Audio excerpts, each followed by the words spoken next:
ዋትስአፕ ፋሚሊ እንዴት ናችሁ? ዛሬ ጥበብን ፍለጋ ወላይታ ሶዶ ተገኝተናል።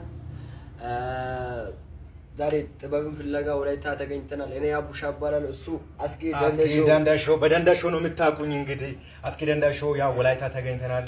ያው ጥሩ ዘፋኞች እንደምኖሩ እርግጠኛ ነኝ። አዎ እና አስኬን ካፈለጉት ወላይታ አረካን አልፈን ደርሰናል። ዛሬ አሪፍ ልጆች የምናገኝ አይመስልም? አምናለሁ ይኖረናል። አስኬ ይሄ ሳቅህን ከሁሉም ይወዱት። ያው በጥርሴ ነው። ያው አንዳንዱን ውበት አበላሽተው ታፈምሳለች። ብቻ ግን ጥበብ ወላይታ ዛሬ እናያለን። ይሞቻችሁ። ሁላችንም አብረን እናያችኋለን። ዋኔ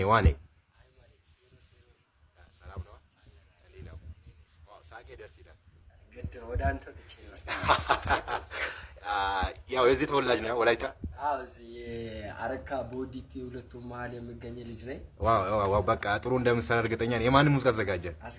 ያስኬ የራሴን ዘፈን ተዘጋጀ። በቃ ጥሩ እንደምሰራ እርግጠኛ ነኝ። 2 ደቂቃ አለክ።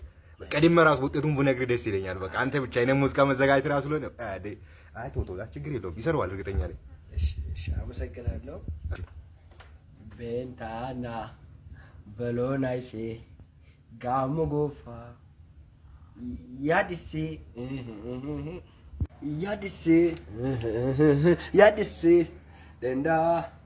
ደንደሾ ኤሮ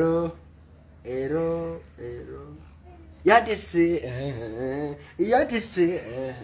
ጎበዝ። ይኸው ሙዚቃውን ራሱ ሙሉ ተቀምጬ አልተቀመጥኩም። ይኸው ቁሜ ነው የሰማሁት። የሚገርም ነገር ግራመር ነው የሰራው። ሪሚክስ ነው ምንድን ነው የሰራው? ግራመር እኔ ራሱ እንደዛ አልሰራውም። በጣም ጸዴ ነው የሰራው። ጎበዝ ልጅ። እኔ ለአንተ በቃ አረንጓዴ ነው የሰጠሁት። በርታ፣ በዚሁ ቀጥል። ሙዚቃውን እዚህ ጋር ቁጭ እንኳን ቢሰማ በጣም ነበር ደስ የሚለኝ። አንደኛ ጎበዝ ልጅ። እንዲህ እግሯን እንዲህ የሰጠችበት አይደለም። በቃ ጎበዝ፣ በዚሁ ቀጥል። አስኬ ምንድን አንዴ ልጁ እኮ ግራመር አድርጎ ነው የሰራው። ገራሚ አድርጎ ነው የሰራው። በርታ፣ በዚህ ቀጥል። እንዳንተ አይነት በቃ ዘፋኝ የሚገኝ እንኳን አይመስለኝም። እንደውም ይበቃል። ለምን እንደም ከዘገ